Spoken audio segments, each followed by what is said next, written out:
On behalf of the Chamber and the Town of Longboat Key, let me welcome you to our 12th annual Disaster Planning Seminar. It's great to see so many faces in the audience about a subject that is vital to the residents of the community and to our businesses. So we're pleased to have you. I hope you all have a copy of the agenda. I'm Gail Lofgren. I'm the president of the Longboat Key Chamber of Commerce, and we're so happy to be a part of this program this year. As you know, it takes a village, so I'm going to introduce you to the village. First of all, our sponsor for the seminar this afternoon is Aqua Plumbing and Air. Excuse me, they have a tabletop out in the foyer. So if you would like to see some of our tabletoppers after this event, you're welcome to please stop by. Thanks also to the businesses who are here who are sponsoring a table. They are offering products and services that will be valuable to you during disaster preparedness, either before the storm or after the storm. So we encourage you again to visit the tabletops and get their information. Thanks to Harry's Continental Kitchens and the Chart House for providing the food that we will enjoy after the seminar, and to Gold Coast Eagle Distributors for providing the beer and wine and water that we will also enjoy with our hors d'oeuvres. And to Bill Watrous Video Studios. Watrous Studios is taping this presentation at no charge to either the town or the chamber. So thank you very much. We appreciate your support.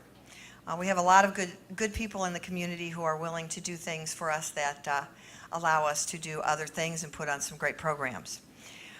Now to the committee that made this happen. I don't know whether anybody's in the audience or not, but you need to know who they are because they worked long and hard to put this together. First of all, the co-chairs of the committee were the Town of Longboat Key Fire Chief Paul Desi. I don't know whether Paul's in here or not. Paul? Oh, Paul's up at the, what am I thinking? He's a speaker. Well, you'll be introduced again, I guess. And then from the Longboat Key Chamber, we have Tanya Atchison, who is with Al Pourmort Insurance. The rest of the committee is the Longboat Key Town Manager, Dave Bullock. We have the Deputy Town Manager, Annie Ross. Our Police Chief, Pete Cumming. The Police Deputy Chief, Frank Rubino. Our Director of Public Works, Juan Florenza. Our Public Works Project Manager, James Linkogel. And the Assistant to the Town Manager, Susan Phillips. So thank you all very much for your hard work. So let me just give you quickly, do some housekeeping here. This is a cell-free zone. So if you, out of courtesy to our speakers and to the rest of the people in the audience, if you would turn your devices or device or whatever, how many you have off, that would be very much appreciated. We have broken down the seminar into three areas. One, the state.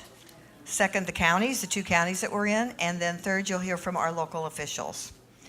If you have questions, and I'm sure you will, please hold them till the end so that we can save some time. If you think of a question and you have the ability to write them down, if you have a pen and paper, we would encourage you to do that too so that you do not forget. And along the way, somebody who's speaking may end up answering your question. But we will entertain questions at the end for about a half hour or so. And to let you know if you don't get your question answered and we have to close the program, the town officials, people at the dais, will be here until about 6:30. So feel free to go up and ask them questions on a one-on-one basis if you'd like after the seminar. Please visit our tabletops, as I said, afterwards and enjoy the food from Harry's and the Chart House and some refreshments from Gold Coast Eagle. The bathrooms, this is the important part. The bathrooms are out to this door, kind of a jog to your left, so we want you to know where they are. And I think at the moment that's it from me, but we really, again, appreciate you coming. Let me introduce to you our mayor, Jim Brown, who will then introduce the rest of the program. Jim? Thank you, Gail. And I want to thank everyone for coming today. Based on the people that I see around the room and comparing it to last year, we must be paying more attention now. So I think that's good, and we appreciate you coming. Our objective today is to provide information on severe weather so that people can make informed decisions. A successful outcome would be that all the residents and visitors pay attention to what the professionals are saying and follow all the instructions. If I could give you any advice, it would be that you plan now and not wait till a storm is on our doorstep. I don't want to take a lot of time. I want to introduce some of the individuals. All of our commissioners are here. I see Vice Mayor Duncan, Commissioner Larson, Commissioner Younger, Commissioner Pastor, Commissioner Gans, and Commissioner Zunz. So if you guys will raise your hands. Manatee County Commissioner John Chaffee sitting back here in the corner. Thanks for coming, John. Our important guests and speakers today are all sitting up at the dais. First of all, we have Brian Coons, and Brian is the State of Florida Director of Emergency Management. He's going to be our keynote speaker. In addition to Brian from Manatee County, we have the Manatee County Emergency Management is Don Hermie. Sarasota County Emergency Management Chief is Ed McCrane. Our Police Chief, Pete Cummings. Our Fire Chief, Paul Desi, and our Director of Public Works, Juan Forenza. They all have something to say today. Pay attention, and you'll be safe during the storms. Thank you all for coming. Thanks for having me here today. This is terrific. I have never been to a hurricane preparedness event that had standing room only and an overflow room before, and I was trying to figure out why that was, and then Gail mentioned beer and wine, so now I know the secret. You bribe people. That's a great plan. So I think we should just skip all ours and go straight to the beer and wine piece. Listen, I'm thrilled to be here. Thank you all for inviting me, Chief. Thank you for having me here today. This is great. I was in Orlando the last couple of days at the Florida Association of Counties, talking to all of them about where we are on this. And Commissioner, I'll be happy to fill you in on everything that happened there if you missed any of it. But I love coming out and going around the state and talking about hurricane preparedness and where we are as a state and what it is that you all can do to help contribute to our success during hurricane season with any events that we may have. As you all know, we've had a nice long dry spell, and haven't had a landfalling hurricane in the state since Wilma in 2005, and we're going to knock on this. I'll just continue knocking on it all along, but it's not going to last. That's the only thing I do know. I don't know when we're going to have our next storm. I don't know where we're going to have our next storm, but I guarantee we're going to have a next storm somewhere. And so we spend a lot of our time in the spring going around talking about hurricane season, reminding people about hurricane season, helping them understand what it is, because we've got a lot of new Floridians who weren't here the last time we had a storm, or we've got a lot of new Floridians who haven't been through what the worst a hurricane can do. And so we spend a lot of our time in the spring talking about what it is that you as individuals, what it is that you as organizations, as businesses, as communities can do to get ready for it. Because frankly, every minute and every hour you invest in the preparation is going to pay off tremendously during and after the storm itself. And so that's what we go out and spend a lot of time helping people understand what it is they can do, because everything will pay off tremendously when it comes time, and allow us, those of us representing government up here at the table, to utilize the scarce resources that we will have in that situation where they're needed the most, and helping out those people who were unable to prepare for whatever reason, or who were impacted more than others. And so that's what we try to do, is help those who can prepare, take care of themselves, so that we can focus on those who are unable to do so. And so that's, hopefully we will be able to convey that message today. I love taking questions in the middle of my talk. I don't see Gail in the room, so she can't scold either of us. So if you do have a question while I'm talking, feel free to raise your hand and ask me, because I'll make sure that I don't want you to leave not knowing whatever it is that you're interested in. I wanted to spend a few minutes just kind of give you an idea how things work at the state perspective, and how it is, that I interface with the folks up here during a storm, and then also how we interface with the folks from Washington should the storm be bad enough. I am the director of the State Division of Emergency Management. I report directly to the governor. And when we have storms in the state, or something that could be a storm, we'll be functioning out of the State Emergency Operations Center in Tallahassee. And the governor will spend most, if not all of his time there with us in the State Emergency Operations Center to make sure that he's fully engaged with the scenario and that all the resources of the state are applied wherever necessary. And we've got representation from in that Emergency Operations Center, which is very similar to the Emergency Operations Centers you have in Sarasota, Manatee counties. We have all of the government representation there that we're going to need. We've got all the other state agencies there. We've got representations from FEMA. We've got the volunteer organization across the state. We've got the National Guard there. And then the ability to bring in, we've got the private sector there with us. We've got the utilities with us. So we've got all the folks we need there in the room so that we can make the appropriate decisions, that we've got all the right information, that we can take actions quickly. And so as we've got any kind of storm approaching the state, that's where we'll be. We'll be in the State Emergency Operations Center getting ready for it.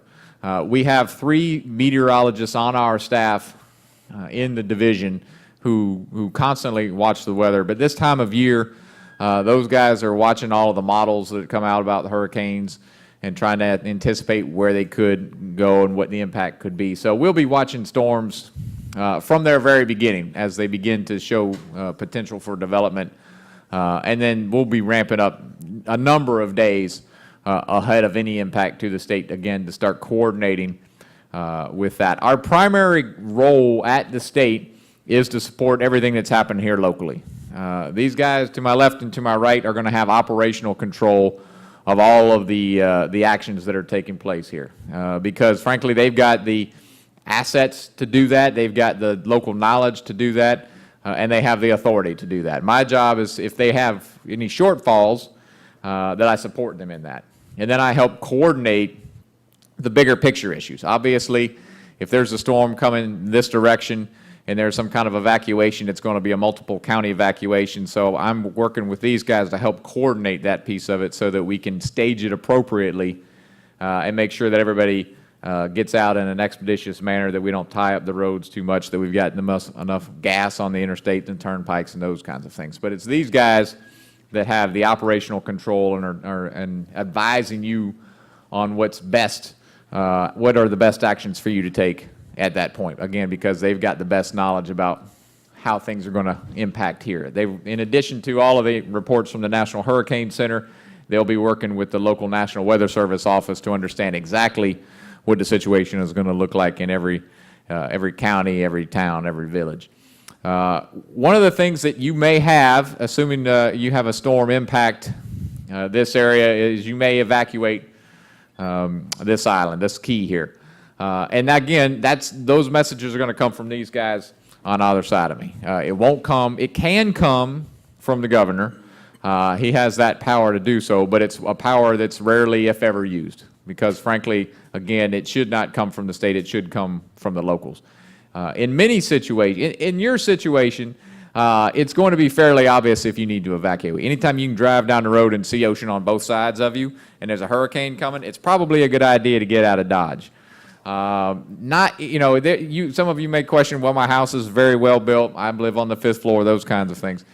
And the fact is, your structure may be fine in that kind of situation, but there's going to be a whole lot of support infrastructure that may not be fine in that situation. The roads may be flooded or destroyed. The power will be out for potentially days into weeks.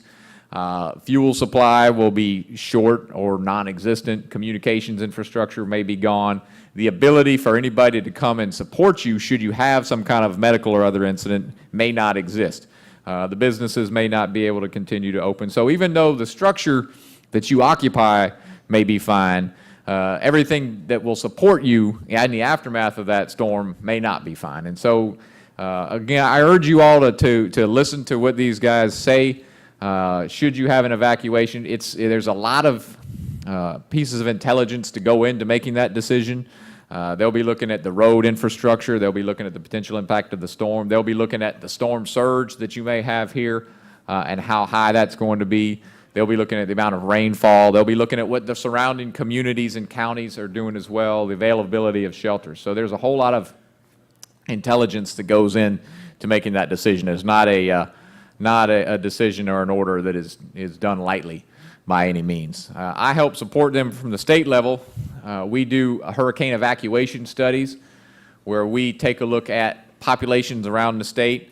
We look at shelter availability. We do studies to try to determine what people think, or what is it that people are telling us they're going to be doing in a storm. Are they going to go to a shelter? Are they going to go to their friends and relatives? Are they going to go to their second house? Are they going to leave the state and take a vacation?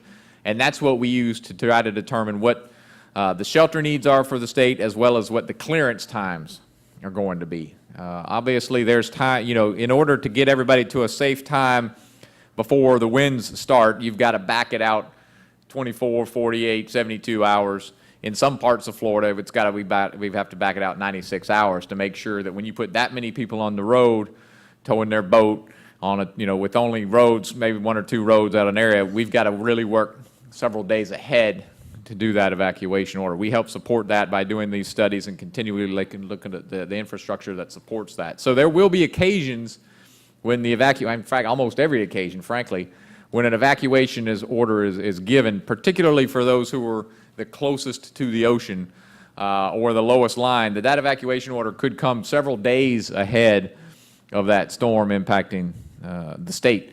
And again, that is done in order to make sure that we've got the time to clear everybody out with the goal of getting them somewhere safe before the storm surge hits and the wind hits as well. So it may not be intuitive when you hear that 3 or 4 days ahead that you need to get on the road, but frankly, it's done in order to make sure we get everybody out of time, because if you wait, you're going to get stuck behind everybody else on the mainland who's going somewhere, and then you may not make it to where it is that you want to go. So again, I urge you, you'll hear me and you'll hear the governor say every time we have a storm, listen to your local officials on this. Listen to the police, listen to the fire, listen to the emergency managers, listen to the mayor, city commissioner, county commissioners, sheriff, because again, they're going to have the authority, they're going to have the best knowledge about what's going on, and we will have coordinated with them throughout this process to make sure that we are doing everything we can to keep people safe.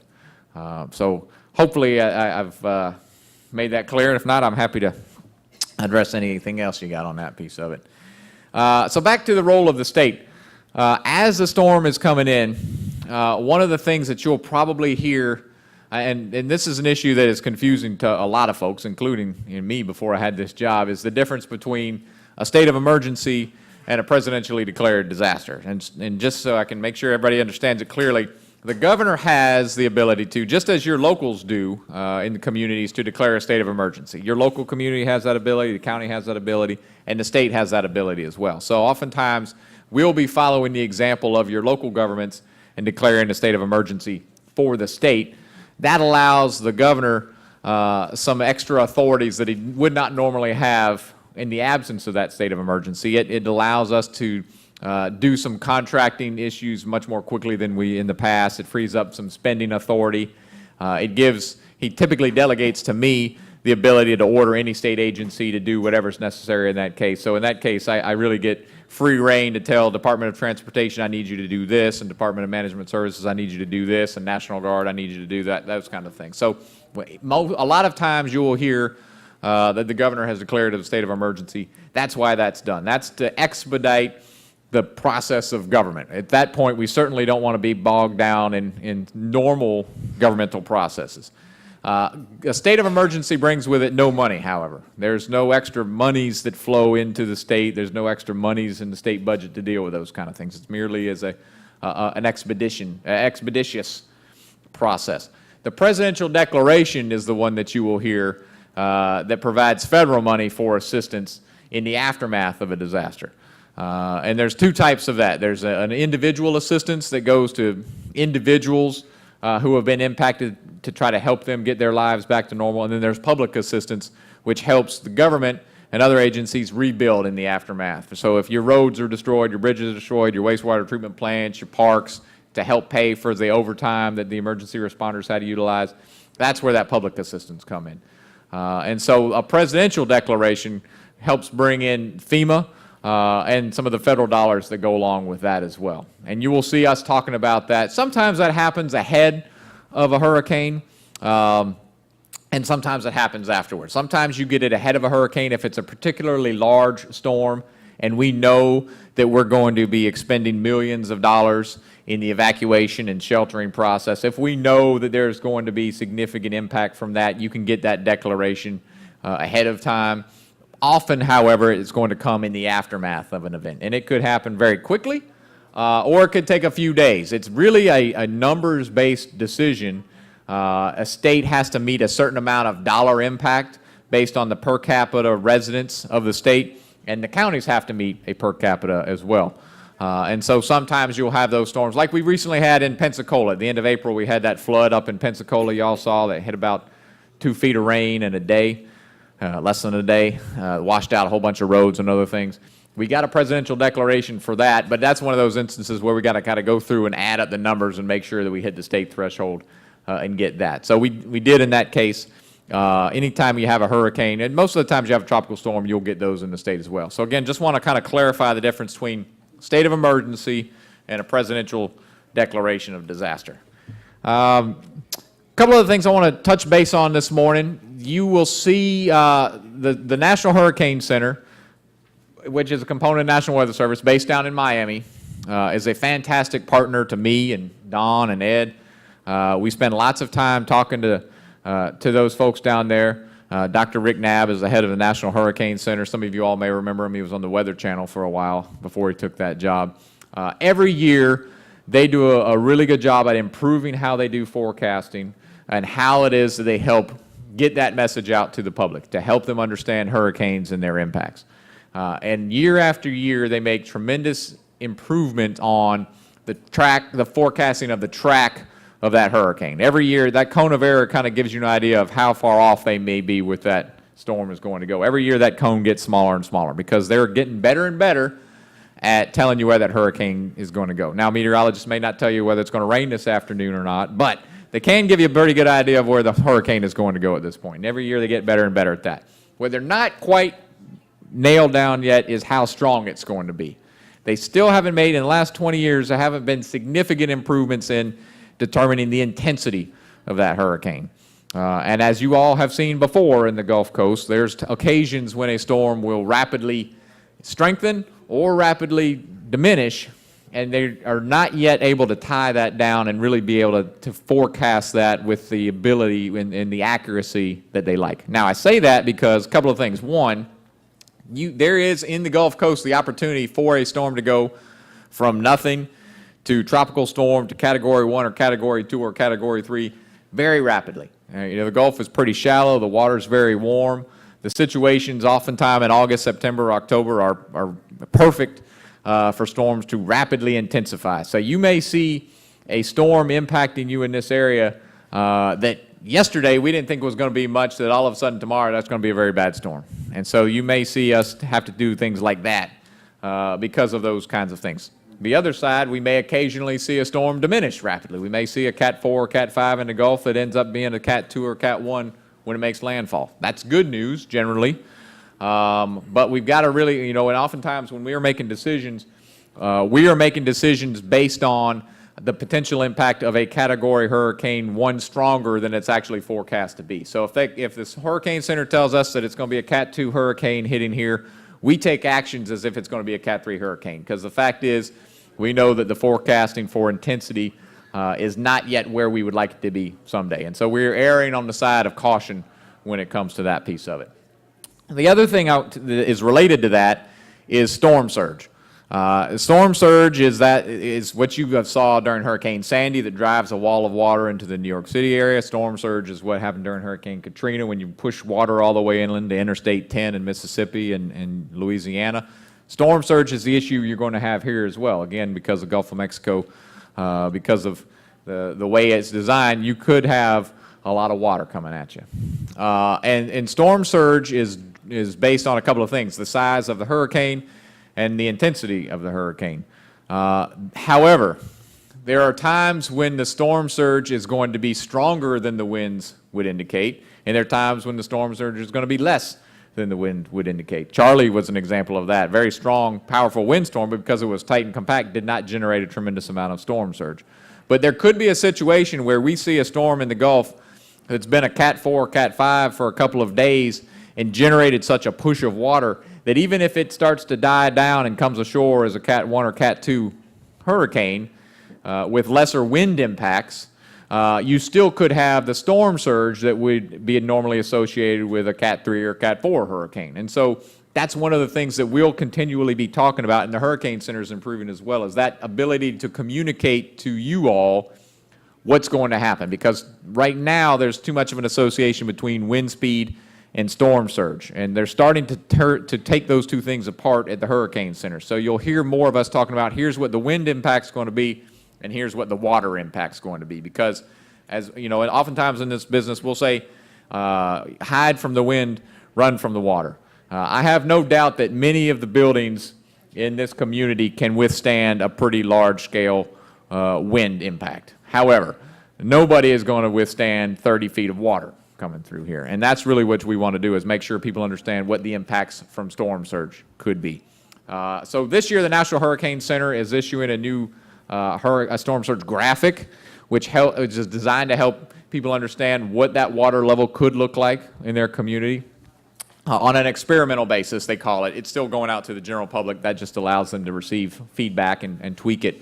Next year, they'll be issuing storm surge watches and warnings. So you could have, next year, a storm coming in, you could have a hurricane watch and warning and a separate storm surge watch and warning. And again, designed to help people understand the differences between those two things. Because oftentimes, as Floridians, in some places around the state, they get blasé around a Cat 1 hurricane. The folks in Key West tend to think that that's, no problem. However, you get a Cat 1 hurricane with, the storm surge equivalent to Cat 3 or Cat 4, that's a very bad day. And so you'll see more of that this year across the country, and you'll see that continue on as we move forward. So we're very excited about the advances they continue to make down there at the Hurricane Center. I want to talk about businesses for a moment. Prior to my job here, I had the great fortune to be the Director of Emergency Management for Walmart. So for 5 years, I was in Bentonville, Arkansas, and I ran the Emergency Operations Center for Walmart, which was a pretty fun job because something seems to happen bad at Walmart every day. And so every day I'd go to work, and I had all kind of interesting and exciting things happen to me. It seemed that no matter where a tornado went, it always impacted a Walmart. It's just like, you hear trailer parks and tornadoes, same thing with Walmarts and tornadoes. So over the 5 years, I had multiple tornadoes, hurricanes, ice storms. I had volcanic eruptions, floods, you name it. So it was a tremendous training ground for me to come to the state of Florida because I'd gotten to see how emergency management worked across the country at all different levels and met lots of emergency managers and saw how they dealt with issues. I also got to interface with a lot of the business community around the country. And I had colleagues doing similar jobs at Target, at Home Depot, at Lowe's. There's a grocery chain in Texas called H-E-B, with Best Buy, with the banking industry, with the insurance industry. One of the best colleagues I had to work with was Publix, which you have right, I think, in this neighborhood here.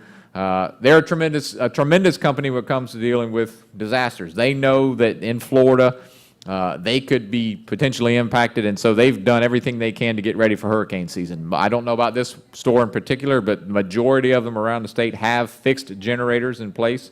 And so hopefully, if you have a long-term outage here in the community, Publix can at least stay open and y'all can go get cold beer and wine afterwards. But that's a great corporate partner to have in your community. And that's one that I would like to see emulated, in all of the private sector entities across the state. The issue isn't necessarily with the larger businesses. Larger businesses typically have the manpower and the resources necessary to get through that storm and clean up and reopen and get back in business. It's the small and medium-sized businesses that suffer disproportionately after a natural disaster. There have been studies that show somewhere around 40% of small businesses impacted by a natural disaster do not open back up. And frankly, it's because if you interrupt their cash flow for a week or two, they simply can't get that business back up and online. So as I talk to individuals about preparing for hurricane season, I have the same message for businesses. If you can take a little bit of time right now as a business to get ready for hurricane season, it may mean that your business can survive whatever comes your way.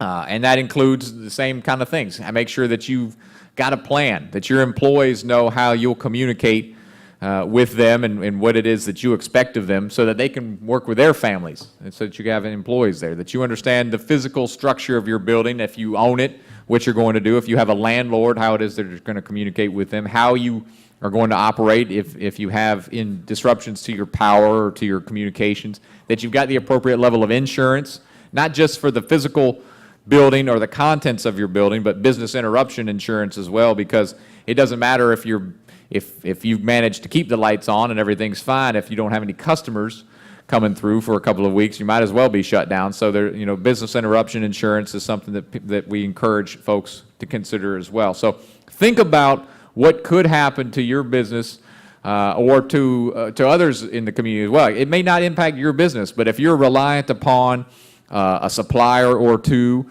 or you're reliant upon somebody else who provides you a service or a commodity that you need to operate, have that conversation with them as well. Think about where those weak links may be in that chain that helps you operate every single day and address them now, because again, it may mean the survival of your business or the demise of your business after a storm. So that's something I can't stress enough is to do that. It's always sad to go into a community after a disaster and talk to those business owners who don't have those things in place, because you can see the writing on the wall, frankly, for some of them, that they're not going to make it past that incident.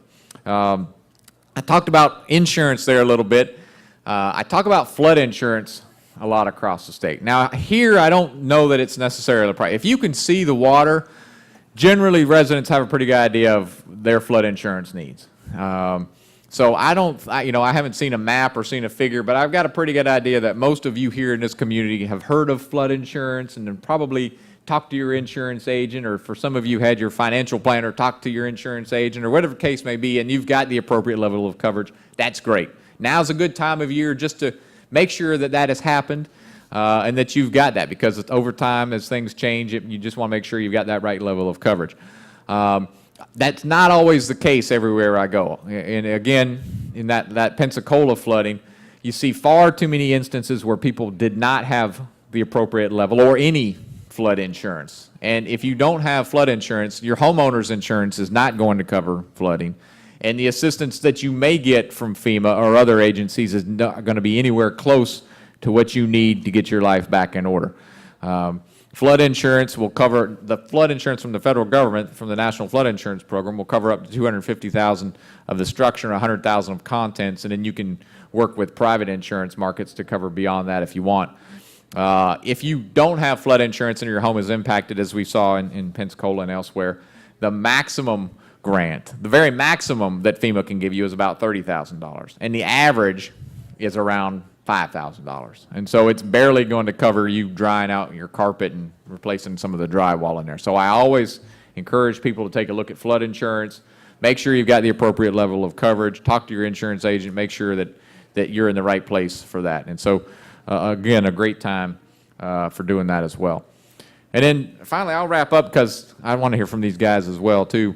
After the storm has passed, you're going to see a lot more, assuming, again, you have something happen down here, you're going to see a lot more people from the state come down here, and they'll be wearing shirts like mine that say State Emergency Response Team. You'll see a lot more folks from FEMA down here. And at that point, we're going to be working with you all, working with the community to help assess the damage, assess the needs, align the appropriate programs to help get you back to normal as quickly as possible, because that's our goal. You know, we focus on, and you see us often in the news during the response phase, the life safety phase, the wind's blowing hard and the water's rising phase. We got people in shelters and evacuations. That's when you see us on the news. That's when you pay attention. But the disaster and the recovery from the disaster lasts for years and years afterwards, many, many years afterwards. And that's when the hard work happens. That's when you start rebuilding the roads, when you start rebuilding the infrastructure. That's when you start improving the infrastructure, so that the next time that storm happens, the impact will be lessened a little bit. You know, that's every time we have a storm is the ability to make our infrastructure that much better for the next time, because along with the recovery dollars comes mitigation dollars. And so we're able to elevate structures, we're able to buy out repetitive flood structures, we're able to harden things to make sure that they're ready for that next storm. And that's when you'll see us and continue to dedicate time and resources to the community to make sure that we continue to improve Florida's readiness for, response to, mitigation against, and recovery from hurricanes and all the other natural disasters that we face in the state. So you may not see us on television, and you may not see as many newspaper articles as you used to, but we'll be down here working for years to make sure that that we're ready for the next one. And so that's our pledge. We really enjoy the folks that you meet doing emergency management are some of the most dedicated professionals that you will ever see, because we're certainly not in it for the money, but we really want to make sure that we are doing as much as we can to make Florida a great place to live, work, and play. So with that, that's all I've got. I may chime back in later based on something you all say or don't say. But with that, I'll give it over to my colleague, Don. First, I want to say two good things about each of these. First, Don Hermie with Manatee County Emergency Management. Manatee County just achieved their accreditation through the Emergency Management Accreditation Program. They're now one of 5 counties in the state that have that accreditation. It's an extremely extensive and intensive accreditation program, and so they've gone through that, and it validates all of their programs and really shines a light on them as a fantastic emergency management program. And Ed is working on a brand new emergency operations center in Sarasota County, which is going to be ready when? March of next year. So he's hoping that this is a quiet year and they can move into that facility before anything happens. But I have seen the plans for it, and I'm really excited because it's going to be a fantastic top-rate facility to really serve you all well. So with that, Don, I'll turn it over to you. All right. Well, good afternoon. Thank you all for coming. This is probably more of the interactive side of things. And my first question is, how many of you all are residents here on the island? Okay. And how many do we got for business? Okay. And or work here, live on the mainland? Yes? Okay. Awesome. Thank you. We're here to talk about hurricane season. This is what the experts are predicting. And as Brian mentioned earlier, it's been a while since we've had a storm, but it only takes one. And though they're predicting this on the next slide, this is statistically what's really happening out there going across the equator. So it is not necessarily a matter of if, it's a matter of when. And quick question for all of you. From a year perspective, what year do you think had the highest number of hurricanes for us? 04? Okay, 04 is up there. 05? Yeah. Okay. Yes, 2005. 28 named storms. Took us to the Greek alphabet. Doesn't happen very often. Prior to that, the year with the most storms was back in 1933. It had been a while. But now I'm going to surprise you, I think. There's a tie for third place in the years with number of storms. Try giving me one. Last year? Okay. 40s, 50s? 60? Let me surprise you. Would you believe it if I said 2010, 11, and 12, statistically speaking? The big difference? They didn't impact Florida, but they were out there. And that's really kind of the message. They're out there. It is going to happen at some point in time. And as mentioned, hopefully never. Certainly before Ed finishes his EOC, we don't want to have anything. But they do happen. And the reason for that, next slide, I think we rest our case. It is possible. They do happen over time. The question is it going to happen during the time that we're here? So what we're really talking about, and let me pick on Manatee County for a minute, and some of our islands. This is why we're here. We love the water. We love the area. We love the lifestyle. This is home. What we're challenged with is a lot of water, few bridges, and I'll challenge any of you, travel through Manatee County and try to get from one side of the county, I don't care if you're going from north to south, west to east. Try getting out of the county without going across water somewhere. I haven't found it yet. And so therein lies one of our challenges. We have a population of 330 plus thousand people. We're a medium-sized county.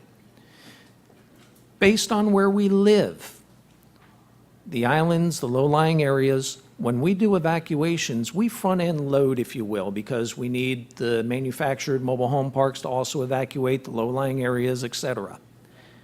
Our initial evacuation for a Category A storm, we're moving 122,000 people. That's a lot of people to move. Statistically speaking, according to our engineers that do roadway evaluations and figure out the timing as to when people have to move and what our highways and byways are going to be like, they tell me from an engineering perspective, we need 53 hours to move all those people. It's going to be a nice blue sky day like today. And we're going to be asking y'all voluntary evacuations and things of that nature. When we make these decisions, we are not making it lightly. In fact, Ed and I and Brian are on conference calls, sometimes hourly, but at least a couple, if not a few times a day, just talking about the what-ifs, working with the Hurricane Center, trying to get their best guesses as to what's going on out there. We've got a lot of water. We've got a lot of low-lying areas that impact us. And it's not just about the surge from the hurricanes. This happens to be our evacuation zones, and my apologies about the size. Actually, outside in the hallway, there are maps for both Manatee and Sarasota County that depict this in a little bit larger image. But this is about saltwater inundation. There's another component that our friends up in the Panhandle just went through, and that has to do with the fresh water and all the rainfall. Brian mentioned it earlier about flooding. This is saltwater. Let me paint the picture for Manatee County. All that gray area, that's freshwater flooding. And I guarantee all of you have seen it around here out on the islands. When we have high tide and it's heavy rains, you know what streets not to go down. And it goes away in about an hour or two. Well, what if it kept raining? And it's not going to go away in the next hour or two. Then you start having that radiating sheet flooding, things of that nature. And this is the area that concerns us a lot. We want to make sure people are out of harm's way. Brian mentioned it earlier. We want you to run from the water and hide from the wind. Our main focus is water, not wind speed. And so that's where we focus our evacuations on. What we're really looking for and what we're asking for today, and I know there's a number of vendors out here that can help with this process, we need your support and we need your help. We cannot do this in a vacuum. We work very well together in coordinating our activities, and we need you all to be a part of the process. First step is monitoring the weather and staying informed, monitoring the news. My goal is to spend a career staying totally off TV, and I hope that does happen. But when we do end up going on TV, there's some specific reasons for it, and we really need your help. Please pay particular attention to our local folks, and I'll pick on the Steve Jervys, the Bob Harrigans, the John Scalzis of the world. Yes, the Weather Channel is nice and CNN is wonderful, but their target audience is different. They're focusing on national attention. It's our local folks that are talking to us, and we're actually having them reiterate exactly what's going on locally. They're the folks that are going to give you the best information as to what we're doing, what we're thinking, and the timeframes that we're looking at. That doesn't make national news, that makes local news. So please, please, please, pay attention to them. They're going to be extremely helpful in the process. Plans. Again, Brian mentioned a whole lot. I'm not going to reiterate, but what are your plans? And I'm not going to ask anybody to raise their hand who has a plan and who does not. What we're asking for is having a kit and be ready for 7 days. If you have little ones, you need to have a kit for them. If you have pets, same thing, 7 days. Take care of the whole family. Know what you're going to be doing. Know about your employees. What are they doing? Because as a business, as an organization, based on what they're doing, that's going to help dictate how well prepared, how well organized you are. Homeowners, please, if you're with condo associations, please talk to the association. Please ask about what's going on, what your role is, what part you have. Find out what they're doing, how you tie into their overall plans. Because they do work here locally with the folks in trying to organize and figure out not only what's going on before the event, but also then the process, and I think you'll be talking about it later, what's going on after the event, the whole reentry process. Critically important, everybody knows their role in the process. Also communicating. Who's staying locally, who's going out of town? Who were our seasonal snowbirds that left town? Well, before they left town, did they take care of what they need to take care of to make our lives easier for those that have to stay? There are things that they need to take care of, such as bringing in patio furniture, making sure trash cans and gas grills, all those sorts of things are taken care of so that you and I don't have to worry about them. So we really want you to get involved and really start asking a whole lot of those questions.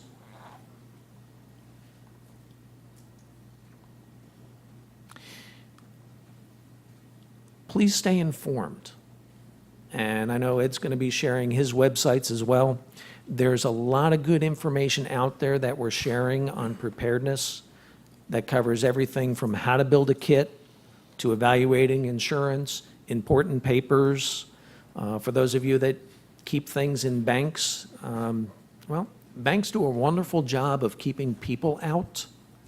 However, safety deposit boxes are not waterproof. So think about Ziploc baggies, Tupperware, things of that nature. Ways that you can start protecting. And do you have copies of things readily available?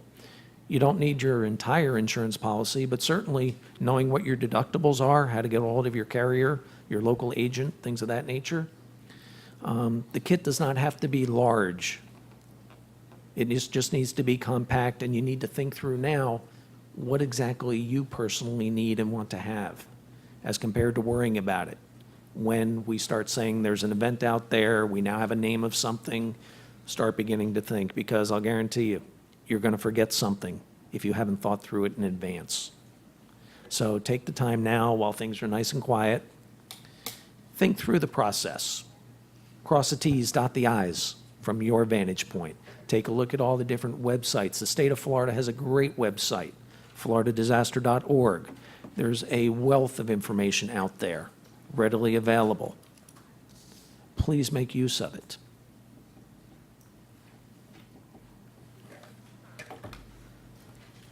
You know, it's really tough to be the third speaker after you have the State Director of Emergency Management and then the Manatee County, but I'll do my best to cover, try not to cover too much about what they already covered, but it's not bad to repeat these things because we need to, might as well follow suit there. You guys have to do that next as well. We work very well together, and I can tell you, prior to my arrival in Sarasota County to be the emergency management chief, I worked for the Division of Emergency Management. I was on the state emergency response team. And in 2004 and 2005, I went to Charlie, Francis, Ivan, Jean, Dennis, Rita, Katrina, and my first day on the job in Sarasota, we were dealing with Wilma. So hurricanes are real for Florida. When I got to Sarasota County, they said, don't worry about it. We don't have a storm problem here, because we have an Indian spirit that protects us. And I got to tell you, I am the one that hopes that that is true. But based on what we do for a living, we cannot take a chance on that. This is my team. Don has a team about the same size. I'm fortunate to have a very professional team. You'll notice there's a vacancy there. I have applications in the back of the room if anybody's interested. But seriously, that closed on Friday, and we have a wealth of applications to go through. over the next couple of weeks, and I'm not going to rush and fill that position because I need the right person in that planning chief job. But, you know, we can't do it alone. Like Don and Brian said, it's a team effort. All of the agencies, all of the emergency managers, all of the police and fire agencies within our jurisdiction. And, you know, Longboat Key is a unique piece of geography. I spoke to the town commissioners earlier this week along with Don, and we gave them an update. And I told them that, you know, you're a unique piece of property out here because you're shared by 2 counties. So we want to make sure that we're well coordinated to make sure that we provide what you need out here. So it's a partnership. Emergency management is all about relationships. And when we were getting a new state director, because you may not know this, the previous state emergency management director, Brian's predecessor, is the director of FEMA, Craig Fugate. So we had to fill some big shoes. And we were a little scared about who's this person going to be? Are they going to be able to handle the job? And we got Brian. And when we found out he had Walmart, and he didn't tell you, but he also worked at the White House in the Emergency Operations Center. So we got the right guy up at the state. And I know what the state can deliver because I used to be part of that team. And so I'm very confident that if something happens, we're going to do fine. It's not just about hurricanes, but we are here today to talk about that.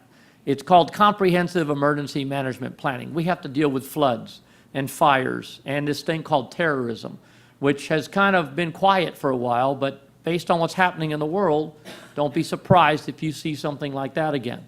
So, you know, in the words of the Department of Homeland Security, if you see something, say something. Let these professionals come and take a look. It might just be an innocent thing. That guy in the storage unit next to yours might just be a hobbyist, or he might be a jihadist making a bomb. And that happened recently with a young man, a high school student, who was spotted by a lady, and she called law enforcement. They found out he had a big plan to blow up his high school, and that was stopped because of a citizen. So if you see something, say something.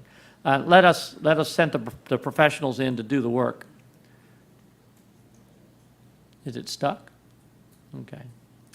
Don showed you some of these slides already, so I won't spend a lot of time with them, but you did pick a pretty good area to live in. It does take a lot for a storm to make that turn and come into the Gulf and maintain the strength and hit us, but it has happened in the past. We had a 1921 that struck Tarpon Springs. We had a 1926 Great Miami Hurricane that exited through Inglewood.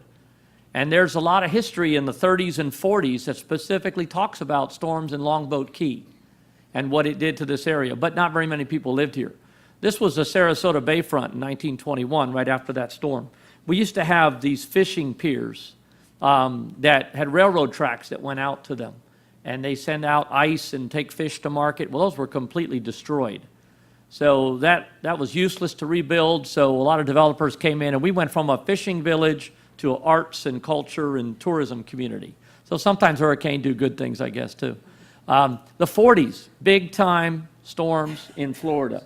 The peninsula was just devastated. But again, not very many people lived here.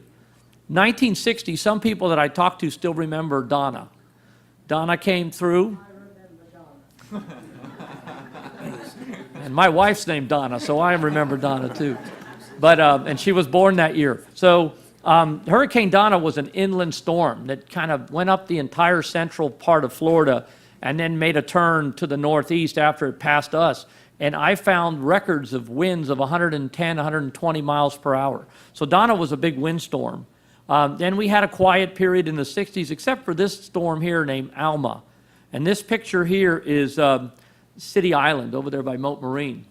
There was a boat storage unit just similar to the ones that are there now, and the winds devastated that area. We had a pretty quiet period in the 70s and 80s, and this is when the postcards went out that said, "Come to Florida." It's a beautiful place. We now have air conditioning. You know, come here, play. So a lot of people did. And what happens when a lot of people come into an area unexpectedly? Homes have to be built very quickly. And when Hurricane Andrew went through in '92, we found out how bad those homes were built. The engineers discovered very few nails, very few boards. So not only was 1992 a turning point for emergency management and improvement in our procedures and responses, it was the birth of the Unified Building Code. So those of you that are in engineering or construction, You know that that is why our emergency operations centers are now built to 200 miles per hour to handle those hurricane force winds. And they're outside of the storm surge zones, preferably, because we have learned lessons.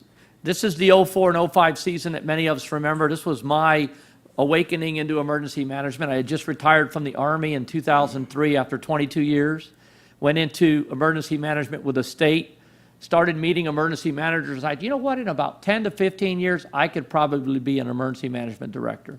By then, I'll have enough experience, enough storms. Well, somebody just tried to accelerate my plan and gave me 8 storms in 2 years. And this was an advantage because I was able to see how all these counties operated and how the state operated. And I can tell you for a fact that since 04 and 05, we've made a lot of improvements in everything that we do. Florida is one of the only states that has the State Logistics Resource Center, SLRC, in Orlando. It's a warehouse, a huge warehouse, and it can be a backup emergency operations center. Brian has some staff that work out of there, and it's very smartly managed because it's not just a bunch of water and food that's going to go bad because we haven't used it in 5 or 6 years. It's vendor-managed inventory. So the people that store their water and food there own it, and they store it there, and then they come and resupply themselves and take food from there and deliver it, and they rotate the stock so it's not going bad.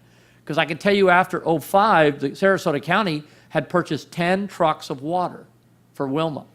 And every year I had to have that water tested. And eventually we started giving it away to public works employees and different events, and we kept testing it. And it took about 5 years for that water to completely be gone. And we realized that you can't just buy water and stash it because, you know, it can go bad. Now, we are being told this year that we're going to have this El Nino effect. And that's good. And it's true, and it's evident that this is happening because if you look at the Pacific side, they're already on their 3rd storm, and they're breaking records for the amount of storm activity early in the season. Dr. Gray and Dr. Klausbach in Colorado State University that predict the storm forecast every year are saying we're going to have a mild storm season. But we like to say in emergency management, can everybody say that for me? It only takes one. Just remember that. Andrew was a late season storm, the first storm, the A storm, Andrew, and it did a lot of damage. So we got to be ready for that storm. Now, we talked a lot about before the storm and during the storm, and both of these gentlemen mentioned how the things that we have to do after the storm. And this is where the local and state and federal government come together. And these are some of the things that we do, just so you know. We're not just sitting back and saying, oh boy, we got devastated. We are going to be ready. We have these tactical first-in teams, and these are teams that are comprised of law enforcement, fire rescue, public works, Florida Power and Light, and some other key assets that will stage somewhere safe before the storm at a shelter or some other building with this equipment, and they will be self-sufficient for 72 hours with food and water, and they will be the first things that are pushing their way through the streets, making a roadway clear so the state reconnaissance teams and the search and rescue teams can come in and support us. Because I can tell you, Sarasota County was on their way south when Charlie hit Punta Gorda. And I was on the state team, and I was on my way south with the search and rescue teams. And when we got there, we discovered police and fire vehicles with 20 to 25 nails in every tire. These nails just didn't get put there easily. They were torn apart off of roofs and of buildings and sheds. So that's why we don't want you out there right away. Let us do the work and get the roads clear. Brian mentioned evacuations and why it's important for you to leave. When the winds reach 50 miles per hour, your 911 call will be prioritized and set aside, and nobody will come. We cannot send a fire truck or a rescue out in these conditions, especially if there's storm surge or flooding, because we don't want to lose that vehicle and that crew. That crew could potentially save hundreds of lives over the next few weeks. If we lose them trying to save one person, unfortunately, we can't do that. So we want you to get to a safe place so that you have help. Don't stay in your home, because even if everybody evacuated, we still have to do this. We have to send men and women with specialized training into those areas that were hit and go house by house. That is Interstate 10 after Hurricane Ike, 2008. We have to pick up that mess. And there's a lot of nasty stuff in that mess. There's bodies, sometimes. There's hazardous material, construction debris, white goods, cars, boats, planes, you name it. So we learned these lessons from these areas that went through this, and all of the counties down here have a debris removal contract with several contractors that can come in and specialize in this. And we have an additional responsibility to clean our canals, to make them safe for your boats again, to get our beaches renourished and get that sand clean. So we have that in advance. We learned that from '04 and '05. This one is particularly of interest to folks that live on barrier islands, the reentry program. We have to make sure that it's safe. And I can tell you from being on the state team and going into these areas after many storms, you may not be able to get to your home in your vehicle.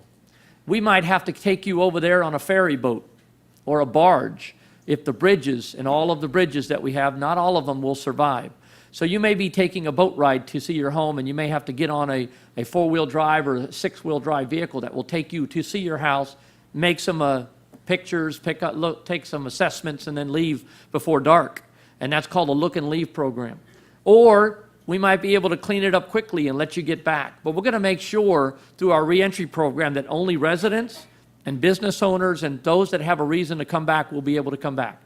You just need to make sure when you leave on your evacuation that you take a photo ID and something that has your address or your business address on it, a utility bill, something that proves. And if you have someone who takes care of your home or your vehicles or your boat and they have a reason to come to the island, give them a letter signed by you with their name on it, and that and their photo ID will allow, law enforcement will allow them onto the island.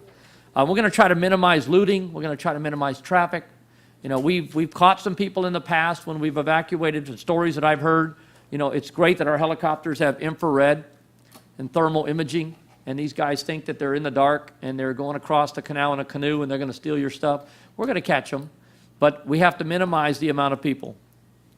Damage assessment is one of the most important things that we do. And when I was in the '04 and '05 season, I would go with counties to these devastated neighborhoods, and most likely they were evacuated because there's no power, the damage was severe, so people are somewhere else. And we would go up to these houses and they would say, okay, whose house is this? I don't know. Well, what's it worth? I don't know. Is it insured? I don't know. Okay, let's go to the next house. And I thought, what a waste of time. We need to have a process that's better than this. So when it came to Sarasota County, we got with a property appraiser and said, you send these good people a bill every year that tells them what their property taxes are, so you know what their home is worth. You know who owns it. You know all this stuff, right? Is that in a database somewhere that we can share?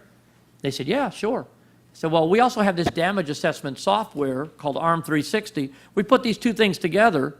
We can go to that property, even if it's just a slab, tell you what was there, who owned it, what it was worth, and our building officials who are on the team can calculate the damage and quickly get an estimate that comes back to us in the command center that we can send it to the state and FEMA to get them to come down here to do what's called a joint preliminary damage assessment so we can get that federal money quicker. Because Brian talked about the threshold we have to meet per capita. This is how you get that number. Private and public structure damage, roadway damage. These points of distribution are something else that we have. You know, in 2004, I was in one county, and I said, all right, where are you setting up your points of distribution? They said, what are those? I said, the places where you're going to give people food and water. So since then, the state has mandated that all of us, in order to get our grant money, we have to have these identified in advance. So we have 32 of these identified. I'm sure Don has a handful of them too. They won't all open at the same time. We'll open them where the areas are the most needed, where Publix isn't operating, where people can't get food and water. And we're going to open them and then make sure the supplies are there before we tell you where they are. Because this is what happens. If we tell you where they are first, you will go there. You ever been to Best Buy when they're trying to sell the new Xbox? How many people line up a week in advance? That's what happens at these sites. If I was in Hurricane Ivan in Pensacola, and someone in the Emergency Operations Center was a reporter. He found out where we were putting two of the sites, and he let the public know. We couldn't get the trucks in because the cars were lined up at 6 o'clock in the morning for 10 miles, and they were blocking all the traffic. So don't be upset if we don't tell you where they are. We're going to say, guess what? They're open, and they've got stuff there for you, and then you can go. But we don't want you to rely on these, Because you don't want to stand in line for 3 hours to get a case of water and a couple of military meals ready to eat. I ate those for 20 years. I never want to have another one again. Phone and power restoration, we will do the best we can. Florida Power and Light is part of our operation. Temporary housing, we know a lot of people will be homeless after a storm. We have multiple methods working with the state and federal government. Matter of fact, Brian's former director of temporary housing is now the FEMA director of temporary housing. So we have some friends in high places, and we should be able to get this going quickly. We will work with FEMA and the state and the Small Business Administration to set up recovery centers to help people navigate the paperwork that's necessary. And when we talk to all of you, this is what you need to do to be ready. And Don pretty much went over this, but get a kit, make a plan, and stay informed on what's going on. Pick up one of these disaster planning guides outside. They're both from Manatee and Sarasota County. We have them. The map on the inside is specific to the county with all the important information, and the other side are 10 things you can do now to prepare. So you have some homework. We're not going to tell you all 10 of these things today. We don't have enough time to go through them in detail. But if you open up that guide and you go 1 through 10, you'll figure it out real quick. And if you're prepared, you'll be better off. We have a storm surge problem. And ours is probably bigger than Manatee's in some areas, especially in the south. We have to evacuate a lot of people, and we have a lot of islands. And we know that, you're on the island, you have to evacuate. And we want people to know their zone. Now, you may have a business or a family member or somebody who lives on the mainland. You know you're all Zone A, I can tell you that right now. We have a program where we put collars on stop signs in the southern part of the county in the A and the B zones. There's an A or a B to let people know. And I talked to Longboat Key officials about that, and they said, don't worry about it, just put a big A on the bridge. I think we'll figure it out. Because you are Zone A. However, you may have a business that's in Zone B, C, D. You want to know. So when we evacuate, you know what's going to happen. Or when they talk about the storm surge heights. So we have a tool for you. Manatee has a similar tool on their website. Ours is called Know Your Zone. Go to www.scgov.net. That's our webpage. www.scgov.net. It's on the guide. That's our website. When you get to that page, you'll scroll down near the bottom. You'll see emergency services. You click on underneath that, you'll see evacuation zones. When you get that, you'll get this tool. You type your home address, starting with a house number, in that box. And you can do it even if you live on Longboat Key in Sarasota County. It'll tell you you're in Zone A, but it will also tell you something else. It will tell you the ground level elevation of the first floor of your home or your business. So this is in Zone C. This happens to be the county administration building. So I have to evacuate everybody there if we get anything higher than 15 feet of storm surge. That's why we're building a new center. If you get an ad valorem tax bill, we work with the tax collector's office, your zone is on your tax bill. If you get a trim notice from the property appraiser, your zone is on your property appraiser notice. And if you live in Sarasota County, unincorporated, you're going to have a collar on your stop signs. Charlotte County did something similar with colors. We chose to do letters. Northport, City of Northport has done this. City of Sarasota and Venice are in conversation with me, and I'm going to pay for it. And we're going to put those on those. We also are into social media. You have heard Twitter. We tweet as well. We only tweet out information that's going to be helpful to you. That's going to be, I'm not going to show you what we're having for breakfast today, but I'm going to tell you what we are doing as far as preparing for hurricanes. And during a real emergency, the communications department takes this over, and you will get real-time information. So you can follow us on Twitter at @SCGovEOC, and also we have a Facebook page. We recently jumped up to over 1,100 likes in one day, and I was trying to figure out what happened. And it was an article in the paper about the importance of social media, and our page was listed. So a lot of people are on this now. It's not monitored 24/7, so don't rely on it solely for your information, but when we can, we will put information on there. And again, during an emergency, it will be real time. The last thing I'll tell you about in Sarasota County is Code Red. This is a telephone notification system that we can reach out and call all of you. However, many people have decided that they don't need a home phone anymore. And this only catches those that have Verizon-based home phones. We have your numbers. Some people call it reverse 911. But if you don't have a home phone, if you only have a cell phone, if you have one of those Walmart $9.95 boxes that plugs into your modem, if you have any other kind of phone service, or just a cell phone, you need to register if you want to get these messages. And these are important messages that we can reach out and call your home and tell you what's going on. If you're on vacation and you've registered your phone number, we'll tell you what's going on. You go to scgov.net, under Emergency Services, again, you'll see Code Red registration. You register on this page with the phone number based on the address that you want monitored. And every time something happens at that address, you'll get a phone call, okay? The last thing I'm going to tell you before I pass the torch here is this is our current county administration building. The Emergency Operations Center is on the 6th floor of this building. When I got here, they said it's hurricane-proof. Don't worry. Well, we discovered that it's not. Not only is it in the storm surge zone, it was built in 1974, before the Unified Building Code. So it's built to 110.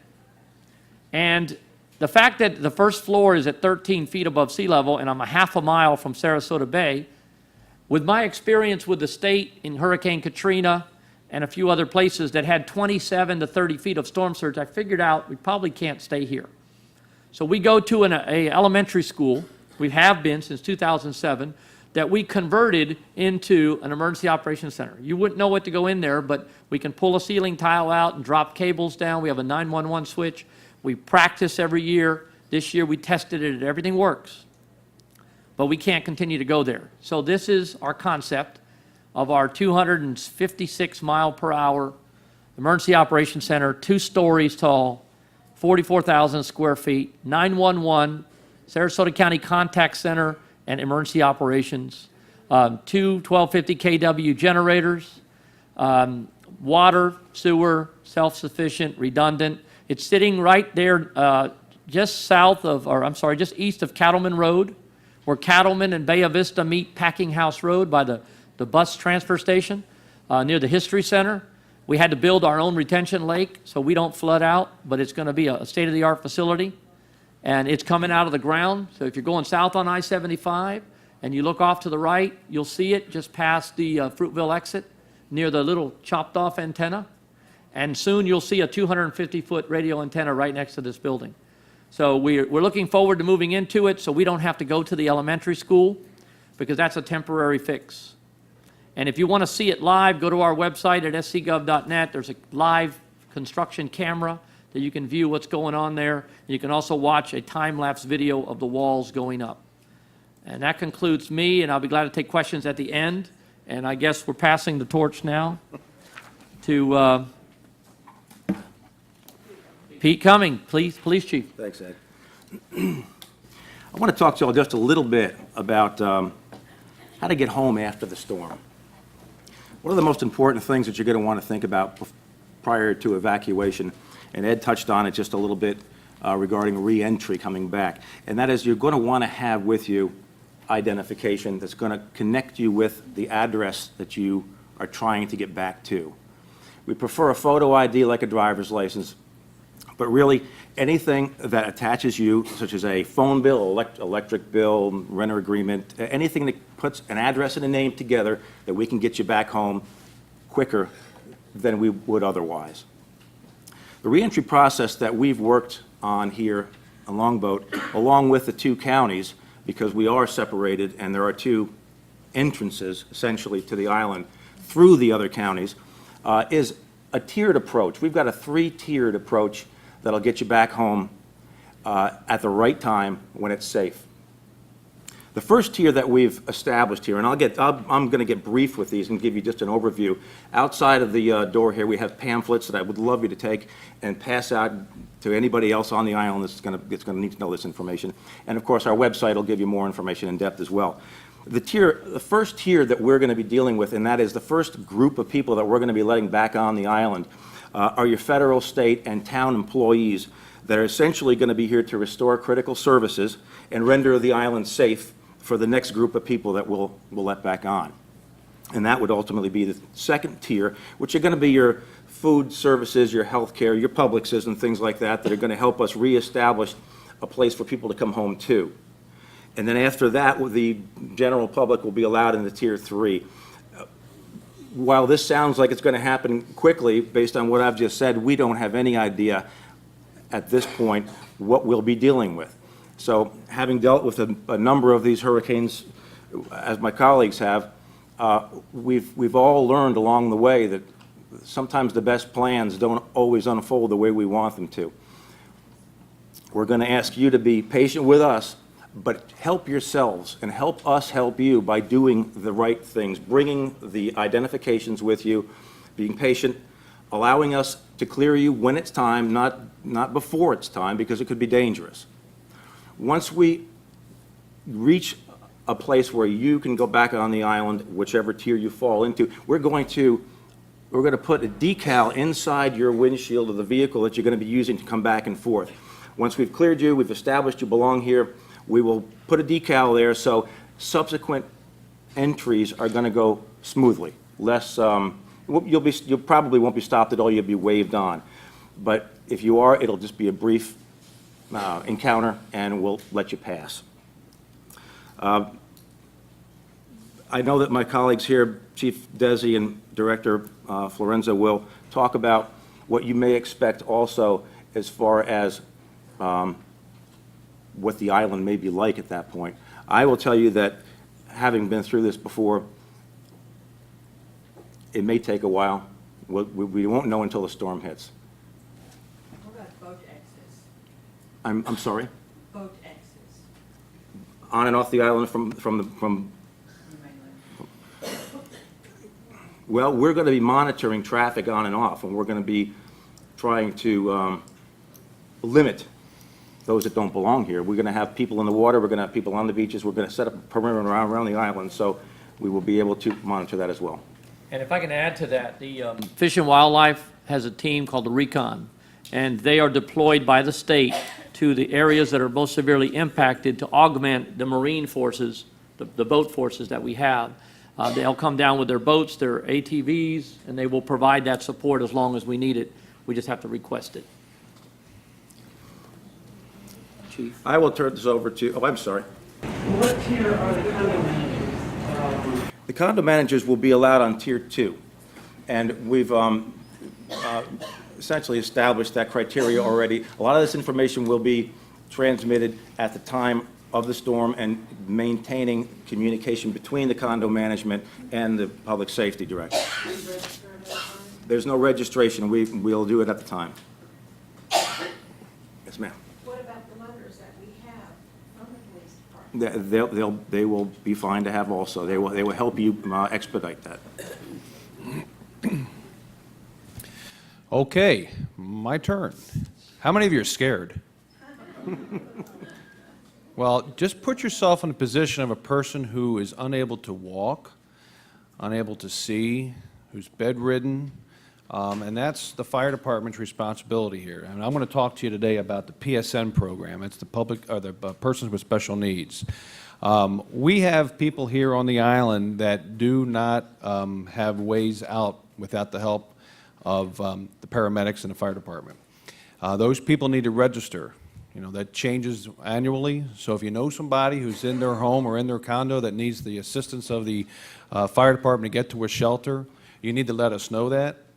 We have pamphlets out in the foyer there that has the phone numbers of the location they need to call, or they just call the office here on the Longboat Key, and we'll take care of from that point. We have a list of people here, and when the emergency managers let us know it's time to evacuate, we always contact these people early. And what we hope is that they already have a way off the island. A lot of times that's not true, though. So we work with both the emergency centers to make sure that we get these people off to the appropriate locations and keeping track of them, as well as making sure we get them back to the island safely.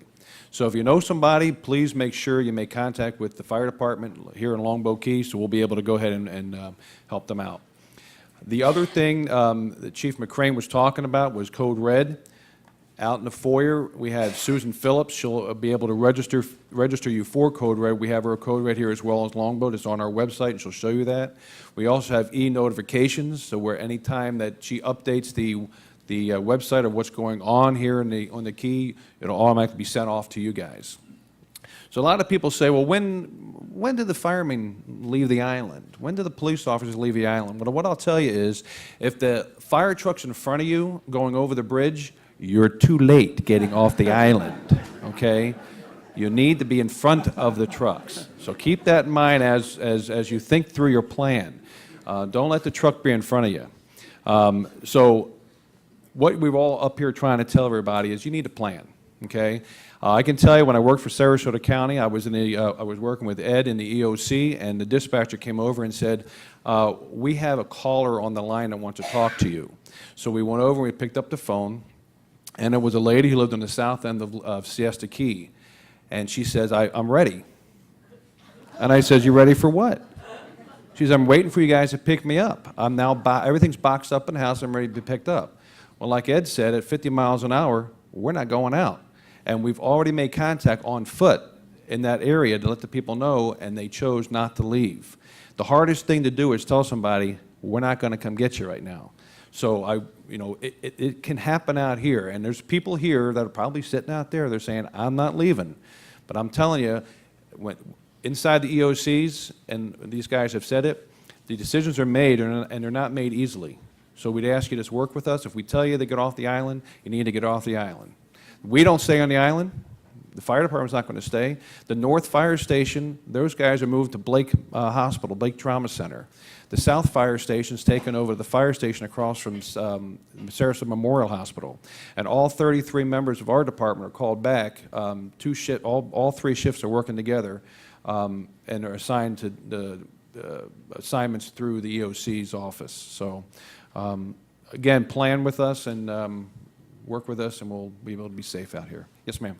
What is the best way to stay informed? The best way to stay informed is through Code Red and through the television, TV. The town's website, too. The town's website, yeah. www.longboatkey.org, that is updated. And we do that even when we evacuate, that keeps And, updated. and that's through the e-notifications, and we have it out there set up to show you.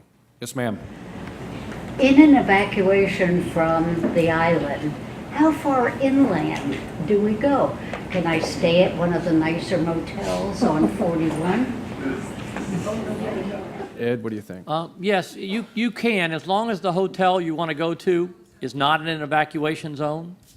And you need to find out if that hotel staff is going to be there for you, and what services are they going to provide. You need to find out when it was built. You don't want to go to a hotel that was built in 1971, because the roof will probably come off that building too. But some of the newer buildings are built to the building code. They've put the impact glass, and they will have staff there for you. But like Ryan said it earlier, run from the water, hide from the wind. As long as you get out of the mandatory evacuation zones where the storm surge can reach, you don't go into a flood zone, and you're in a safe structure, you'll be fine for the duration of the storm. What is, I have no lived in town. Oh, What is when you say flood zone, I've had a flood in my house and I know what water is. How far inland now do you consider a flood zone? Well, there's a difference in the terminology. There's flood zones and there's storm surge zones. Okay. The storm surge zones that you see on these maps that we showed you, those are from salt water from the Gulf of Mexico coming over the land and going inland. How far? It depends. It depends on the size of the storm, the height of the storm surge, the trajectory of it. We will be able to tell you that about 48 hours and 24 hours out. The National Weather Service will give us a prediction of how high it's going to be. But it all depends on the storm. It also depends on where you are in the county and the state as well. I happen to live in the Meadows, and I've heard. Oh, you're fine there. Well, I don't know. I have insurance. I took flood insurance. Well, And the reason I took it is I was little ponds in the back, but I don't know, and it comes from the ground up, and it comes seeping in. then you should have flood insurance for that. That's why I got Yes. it. But somebody else said, you're throwing money out. You don't need it out there. And I just don't know, is there a natural kind of line that you do have, or you can't predict, or? Everywhere in Florida can flood from freshwater flooding. Yeah. There is no place in the state that can't flood from heavy rains. So I advise everybody to at least consider flood insurance. And if you're not in a flood zone, it's actually a fairly low-cost insurance. Then your insurance is probably a few $100s a year. But I didn't get it. But That's great. No, I don't think so. I will tell you, if you want, hop in a car with me. I'll drive you up to the Panhandle, and you can see some of those folks who said the same thing and now regret it. No, I would recommend, again, if you're not in the flood zone, flood insurance is extremely cheap given the coverage that you can get out of it. Now, that what Ed is, and its point is, if you get some freshwater flooding, it's less life-threatening than storm surge. Storm surge can be 25 or 30 feet high and just obliterate. I mean, as you saw during Katrina, it can go all the way up to Interstate 10. There's parts of, in the Panhandle, Wakulla County, basically the entire county will be gone during storm surge. It travels extremely far inland in the lower line and shallower parts of the area. But if you get freshwater flooding from your pond, it's going to, mess your house up and the road up, but it's not going to kill you like storm surge will. So that's the difference. When we're talking about storm surge, you cannot survive that. It will just come in and destroy and scrape clean areas. Don't really, I guess I'm asking a question that nobody can ever answer it. As to how far. It can't get to where you are. Storm surge will not get to where you are. You know that Know Your Zone tool I showed a few minutes ago? Type your address in there, and it will say you are not in an evacuation zone. And that is a good point, because I have to get this message out to people that when we call for mandatory evacuations, it has to do with storm surge areas or manufactured mobile home parks or areas that are low-lying and flood. But you could live in an area like yours that's not going to get any of that. You're not in a mandatory zone, but you have to make the decision on whether you're going to stay home or not based on what your home is like. How is your home built? Do you have shutters? Is your roof anchored down? See, those are the types of decisions that people that are not in storm surge zones need to make too. Everyone has to go home and look at their house and say, where do I live? If I'm not in an evacuation zone, what is my house made of? What is it going to handle? But you said that building code came into effect when, in 70 what? Now, it came into effect in the late 90s, but it has been improved every year, depending on when your house was built. I spoke at the Meadows last night, and I know I was in the Assembly Hall. Yes, ma'am. Strange as it may seem that we're here and interested in this, we're visitors to the island. We're here for a couple months. We're going to come back in February. I just wondered what plans you have. Now, we're in a condo, so we're not necessarily with a group. What plans do you have to help visitors become more aware? Because we don't necessarily listen to the local radio and television stations, et cetera. And I think some people just kind of hang in there and don't know I'll what go they're first doing. and let these guys. But Florida has, on average, 1.6 million visitors a day in the state of Florida. So it's, I've got across the state when something happens, more than about 15 states worth of visitors within the state. So it's a real challenge, and we do as much outreach as we can through the different mechanisms to reach them. We work through the Florida Visitors Bureau, through the Florida Restaurant and Lodging Association. A lot of the hotel chains will do things. We've got billboards. We do radio, television. We're trying to work with other states so that we know the kind of notification systems they may have in that state so that we can hit them when they're there. So we do as much as we can to try to get that. We're not perfect yet. And, we recognize the fact that there's going to be a lot of people who, a lot of the times we say on this road or in this county, you as a visitor, you may not know that. You may know that you're at Disney World. You have no idea that you're in Orange County or anything else like that. So we're trying to be a bit more customer friendly and tourist friendly to help them understand what is going on in that situation, as well as also other languages too. I mean, Florida has a tremendous number of tourists from out of the country. And so continue to try to get there in that language is a challenge as well. So we're working on it, and we recognize it's an area we need to continue to improve on, and we're doing as much outreach through those channels as we can to get folks like you the information that you're looking for. You guys have anything specific to the counties? One of the big things we do have available to us, and we call it IPAWS, Integrated Public Alert and Warning Systems, and it does give us the ability in emergencies to actually ping a cell tower. And it doesn't matter if you're roaming from California, Arizona, wherever, if your cell phone is on and working in that area, we're going to hit you. It's that simple. And hopefully, within whatever condo you're staying at or wherever you're staying, through the property managers and everyone else, they're going to be getting word out as well because they're making their own preparations. And part of their responsibility is to reach out to their clientele and work with us. We'll be announcing when we're opening shelters, where we're opening shelters.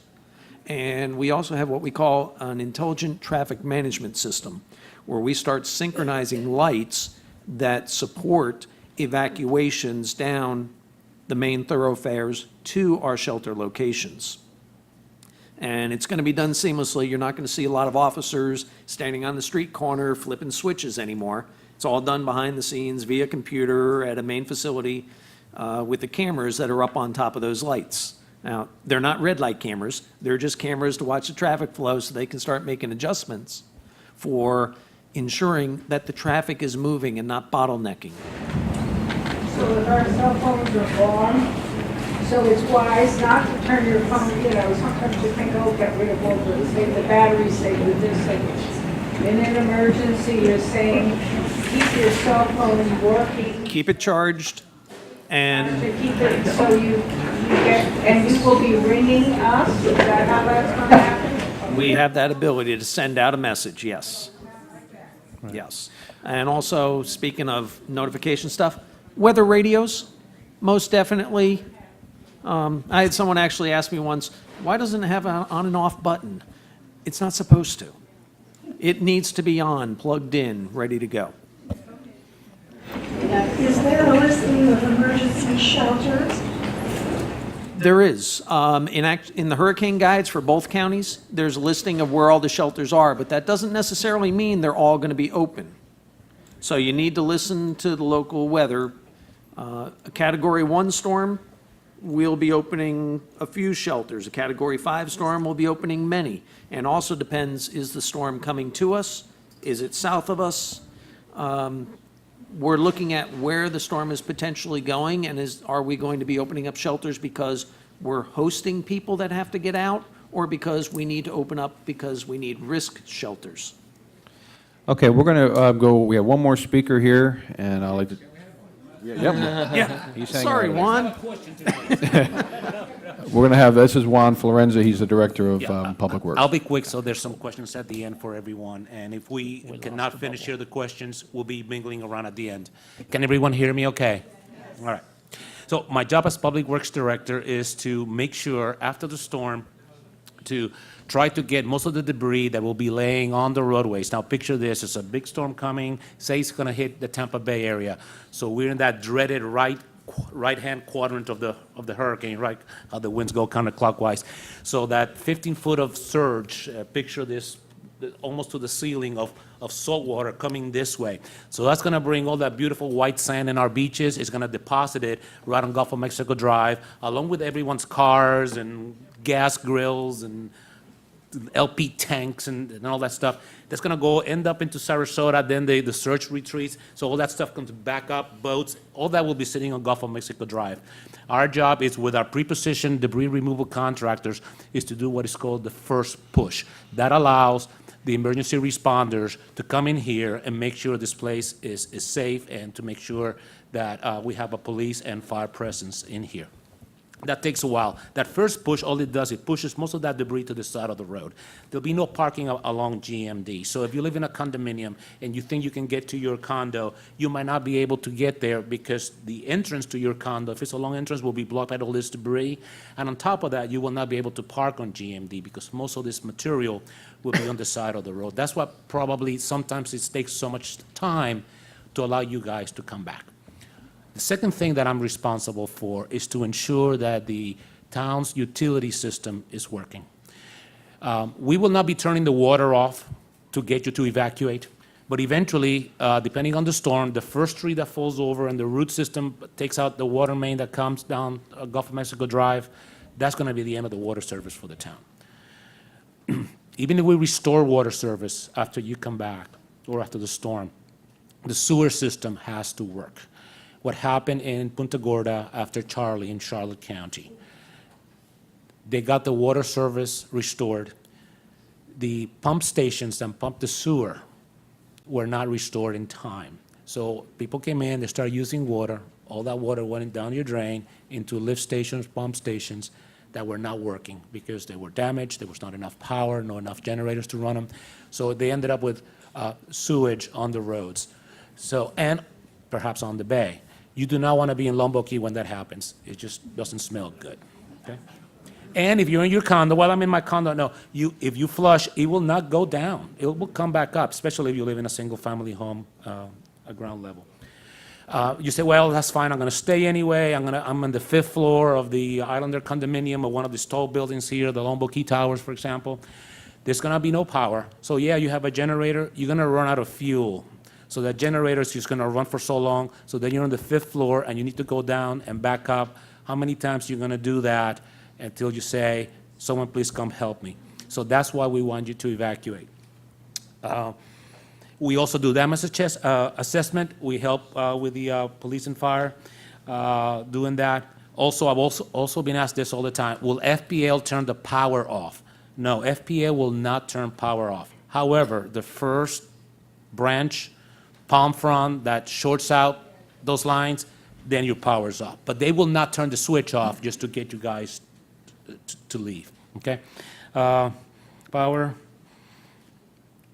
If you need to leave some stuff at home that has to stay relatively dry, I like your idea of the plastic baggies in your safety deposit box. I've been told, I don't know if this is true, your dishwasher is probably the safest place to put small amounts of paper or things that you want it to stay dry because you can lock it, right? And hopefully it will not be too damaged, at least with water. So if your house is still there, or at least your dishwasher is still there, whatever you leave in there may be relatively dry. If you have a single-family home as you leave, turn your water off at the main, by the side of the house. That would help. Once we restore water, if your house is gone, but the water meter is still there, you don't want to get a big bill from the town of Longboat.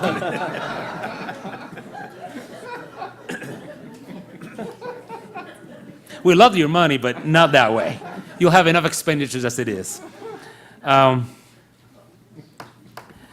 The town has pre-positioned debris removal contractors. As a matter of fact, we just selected a group of 4, similar to the ones that Sarasota County has and Manatee County has. They will be working for us. They have to make their way in here like everyone else. So imagine coming from I-75, if the hurricane's coming from this way, they're probably pre-positioned in the east coast of Florida. They'll come after the storm, so they can't be here because they'll get damage as well. So they have to make their way through I-75, most likely Ringling Bridge, that'll probably still be there. But all, you know those little beautiful pine trees there lining between St. Armand's and Bird Key? Well, that's going to be all down too, right? So they have to work their way in order for us to make that first push to let the rest of the first responders in. So sometimes when you wonder, how come it's taking so long for the town authorities to let me back into my house or into the island, is because we're trying to get that done for the power company to come back and restore and first responders. That's all I have to say, and I'm sure there'll be other questions.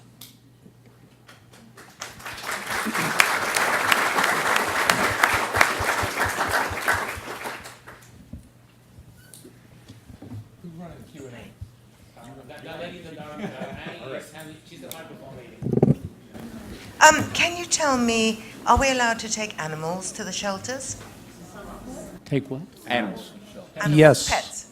Yes, Dogs and there's cats, actually yeah. designated shelters for pets, and bear with us on those designated shelters for pets.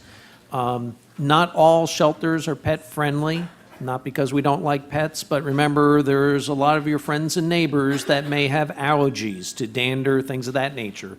So when we evaluate shelters, we're taking a look at the air handler system, what is segregated so we can have pet-friendly, and then some, because of the age of the school, it's all one system, so we're not going to designate it as pet-friendly. But we will always open pet-friendly shelters. And that's for dogs and cats? Yes. Okay. No pythons? And a or- quick note from me, you know, Ed talked about meals ready to eat. We talked about transporting people. We got shelters. None of it is going to be that great.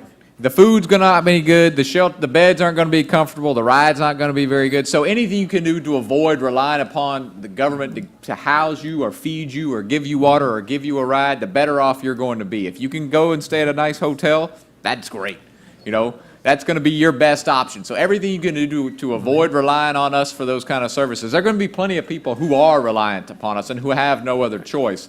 But if you can avoid it, if you can figure out where else to take your pet, if you can figure out somewhere else to stay, I urge you to do that now because we'll have our hands full with everybody else, and you'll be happier and better off as well. Yeah, and remember, the shelters are our schools. The only thing we do is we open up the school, we open up the classrooms, we move the desks out of the way, and we say, please have a seat. There are no cots, no mints on the pillow, nothing. It's a lifeboat, not a cruise ship.